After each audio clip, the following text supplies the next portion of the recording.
Today I'm going to be sharing with you what you can expect when bringing home your first ferrets. It's going to be one of those videos, isn't it?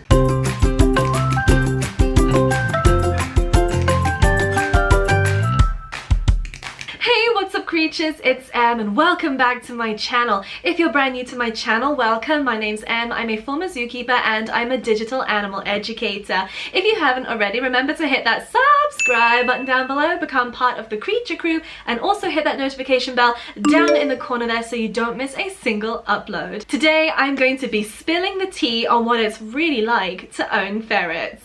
Now, it's no secret that I love ferrets. They're one of my favorite pets ever to keep. However, they're not suitable for absolutely everyone, and you'll see why as this video goes on. If you also keep ferrets, feel free to leave your comments down below as to what your ferret keeping experience is or has been like, and if you have any ferret questions because you're considering a ferret, feel free to leave those comments down below. I will try to answer as many of them as possible, or the community can help to take care of you as well because we have a ton of knowledgeable keepers here at the Creature Crew.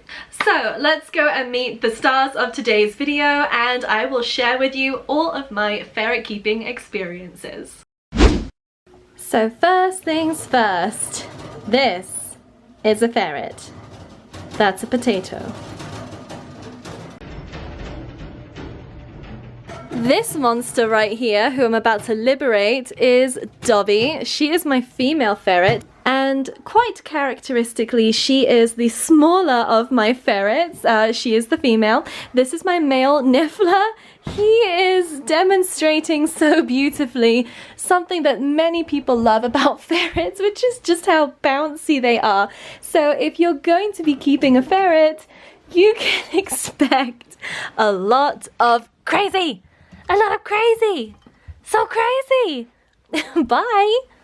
Ferrets really do sleep for many hours of the day. However, they will be very full of energy once they do finally come out. And the wonderful thing about ferrets is that they are always so eager to play, and that's why it's always great to have at least a pair of ferrets. There's nothing like another ferret to tire out a ferret. So I would certainly recommend, if you are planning on getting a ferret, please think about 2 of them. Oh, and we come on to the next little fact about ferrets. Oh god, this is just gonna be one of those videos. Okay, no, skipping that one, we're gonna come on to this one. Ferrets will get into everything and anything. This is currently a trash bag full of just stuff from hoovering the floor and from cleaning out some of their enclosure, and of course they're going to try and get in there because they're not supposed to.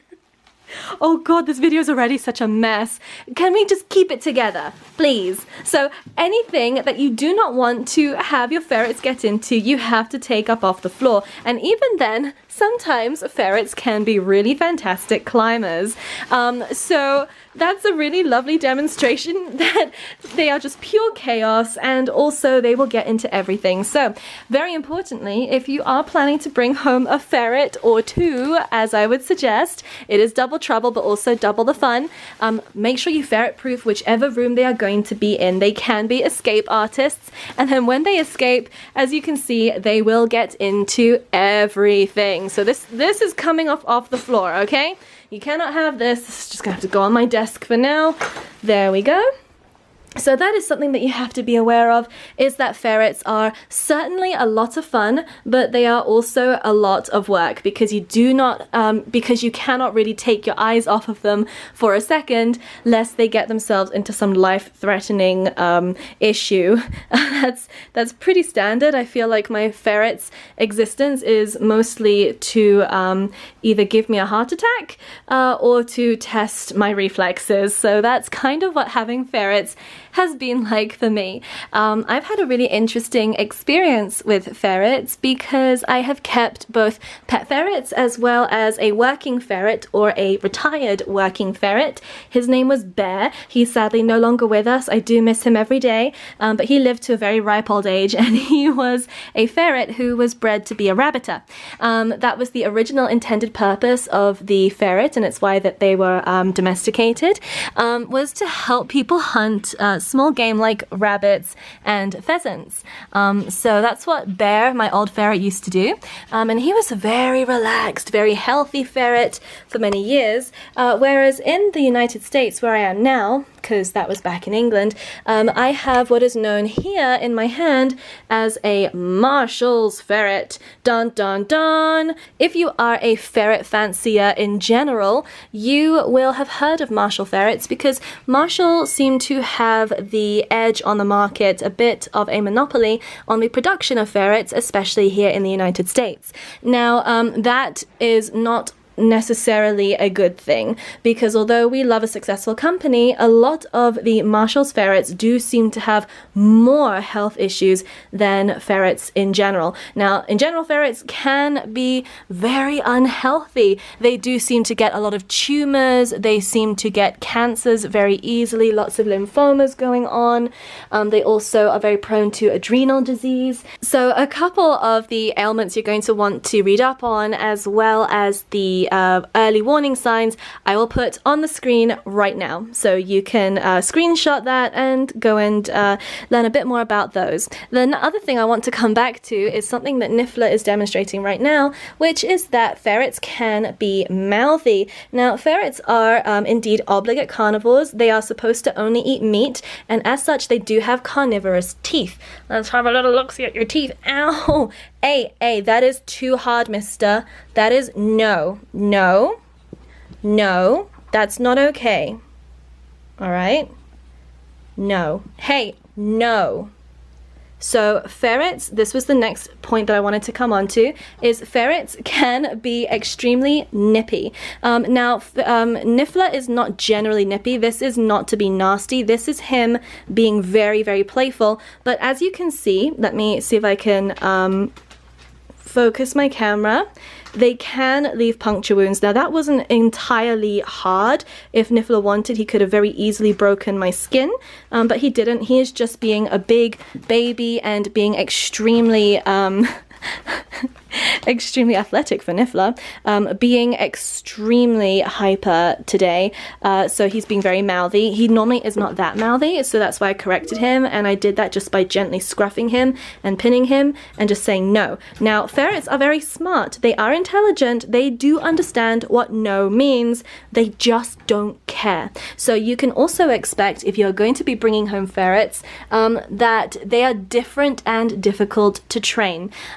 Speaking of training ferrets, a lot of people like to train their ferrets to be litter trained and to use a litter pan. It's up to you if you want to do that. I personally have chosen not to, and this is what I'm greeted with every morning. So this is a whole night's worth of poop from 2 ferrets. It is really stinky, okay? Let me just tell you right now, it's really stinky. So if you are not a fan of strong odors and smells, or you live with someone who is not a fan of strong odors or smells, I would not recommend a ferret for you, because the smell never really goes away. You can somewhat manage it depending on the bedding that you use, as well as the diet that you are feeding your ferret. I have to say, a raw fed ferret is not only usually a more healthy ferret, but they are also slightly less stinky than those that are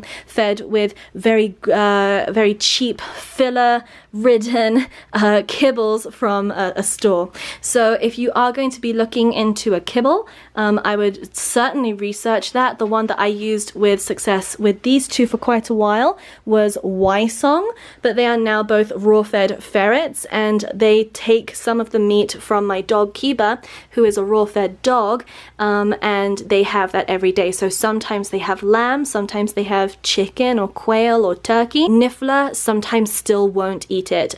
Dobby is not a Marshall's ferret. She is an independently bred ferret, which is much more difficult to come by in the United States. So I have a feeling that she's always going to be healthier than Niffler. I already have my suspicions that Niffler might need to go to the vet soon, just because his coat is not what it used to be, even though he doesn't have any kind of lumps on him or scabs right now. Hey, no, certainly not. We don't do that. Hey, Niffler, that's rude. Watch me poke you in the throat. See how you like that? How'd you like them apples, huh? How'd you like that? Pew, pew. He's just difficult to be angry with. But yes, Dobby is independently bred, so she is a lot more healthy, really, than Niffler.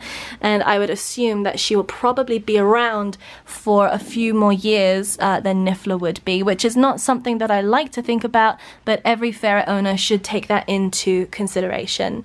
Something else that you're going to want to take into consideration when you bring home ferrets is whether or not they are desexed, and that means whether or not they are still able to produce offspring. In the United States, you're not supposed to sell ferrets which are not altered, so neither Dobby or Niffler can reproduce. They just don't have the ability to do that. They've been spayed and neutered.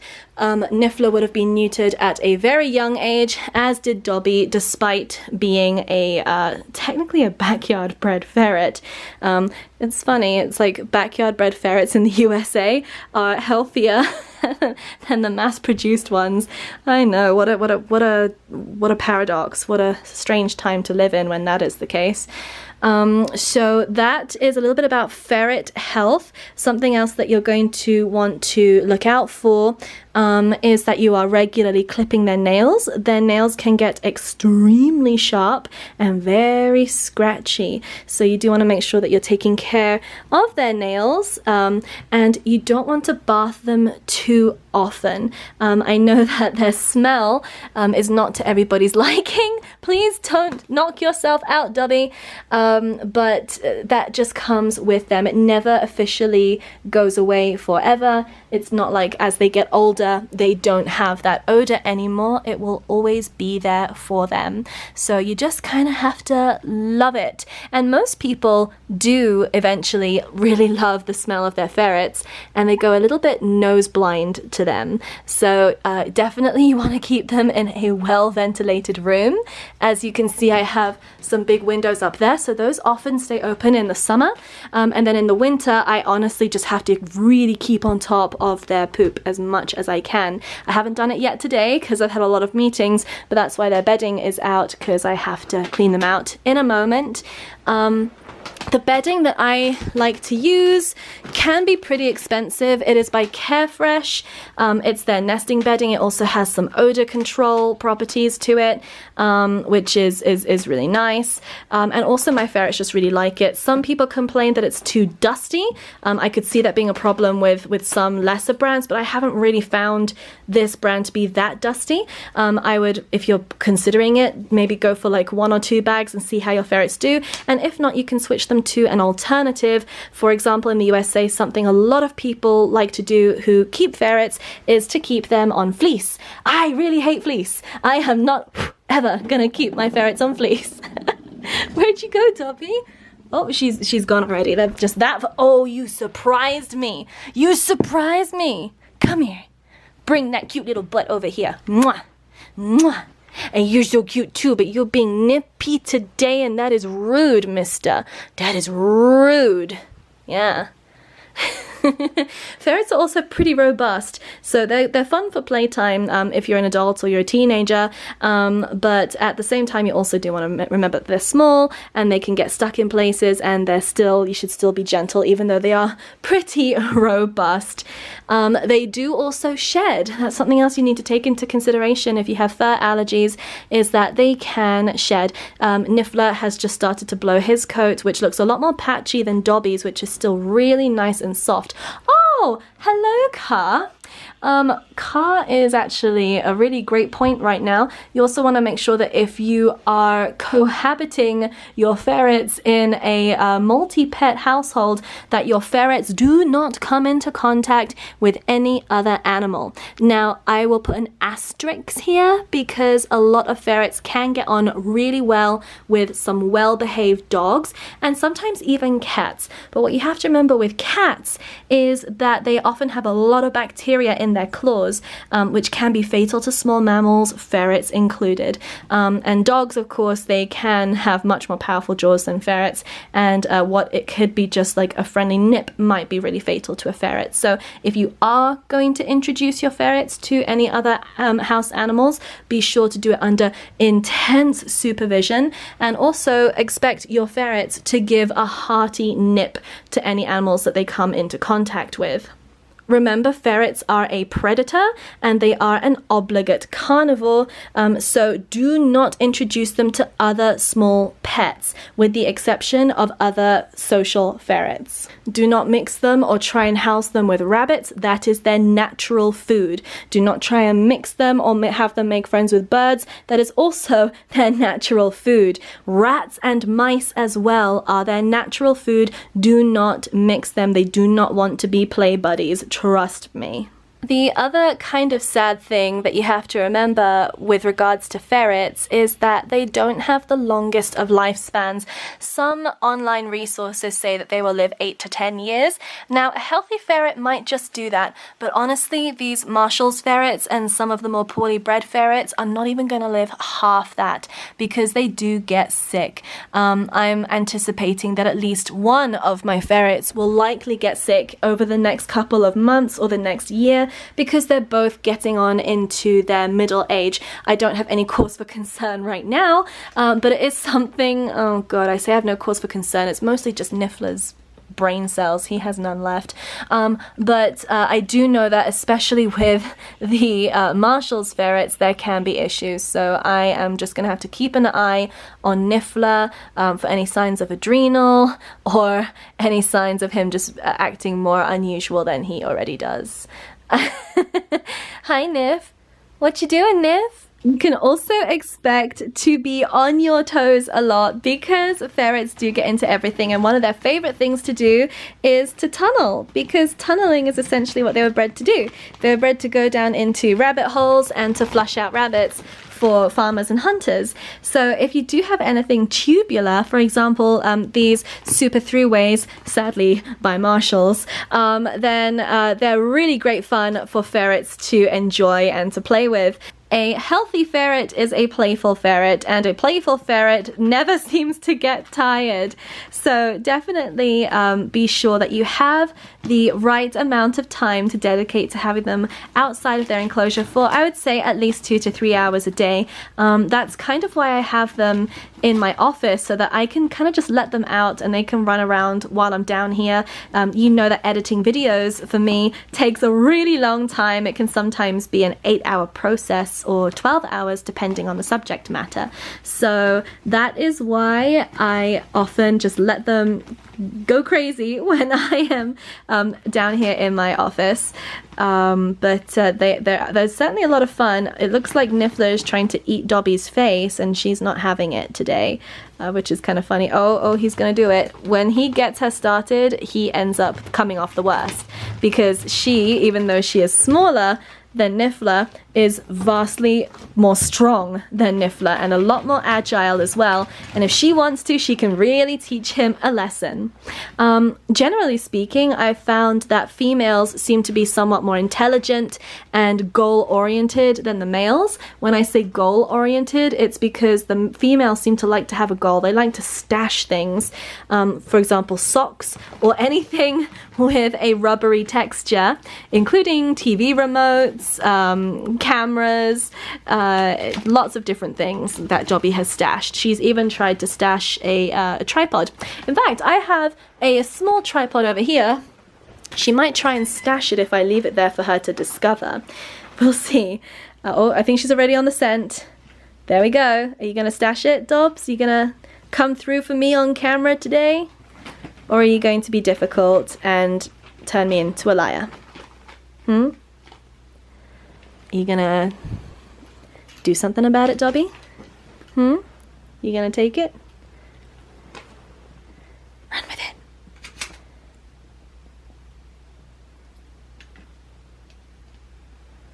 There we go. They're surprisingly strong for a small creature. There we go. She wants to stash it and steal it.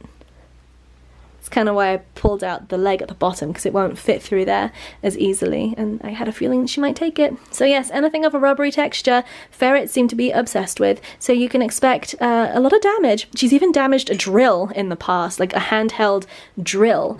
She bit off the rubber grip. It was kind of funny. So yes, that is what I found with females. Males I've always found to be a little bit more laid back and a little bit more lazy.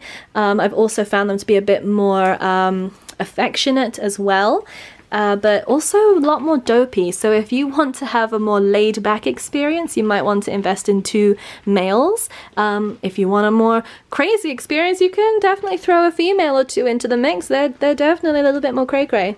That's all I'm saying. And Dobby has decided to steal my sock.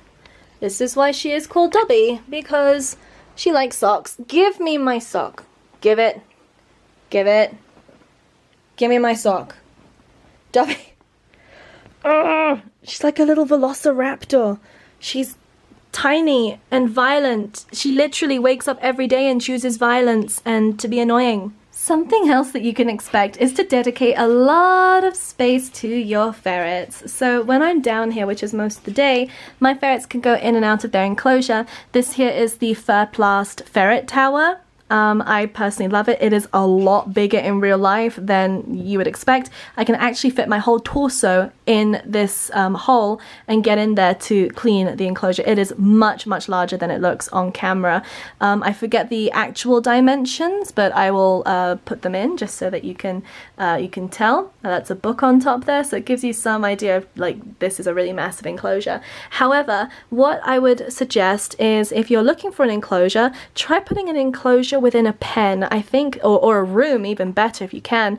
Something I'd like to do when I move is to re-erect my Clearly Loved Pets pens. I have 3 of them, which I feel very lucky to have. And oh, hello! Can we come out from there, please? Thank you.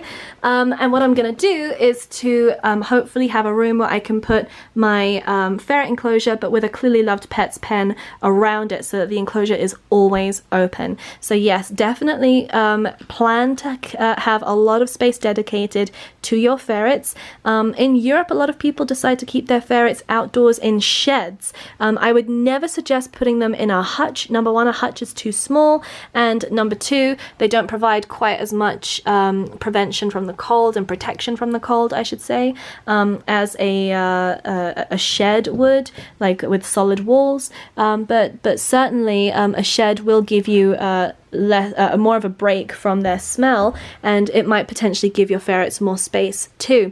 Another reason why not to keep them in a hutch outside is they are escape artists and they do not have a homing instinct. So if they get out, which they most likely will at some point, they will not find their way home, and it will be to their detriment, and they will probably not survive very long in the wild. So that is something that you have to be very cognizant of. And you definitely want to look after your ferrets because they're wonderful.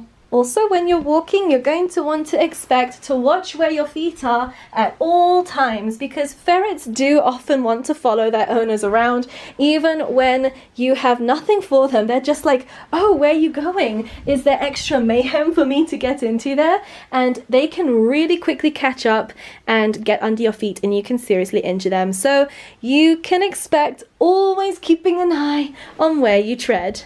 And that's it for today. I hope that you really enjoyed this video. It was a lot of fun to make and a lot of behind the scenes chaos as well. Not gonna lie, that's just what ferrets are like. So if you enjoy the chaotic good in your life, I hope that you will enjoy looking forward to keeping your very own ferrets, but I also hope that you will do so responsibly and do a ton more research outside of this video to get as many different points of view as you can. Thank you all so much for watching. I will see you in another video soon. Bye!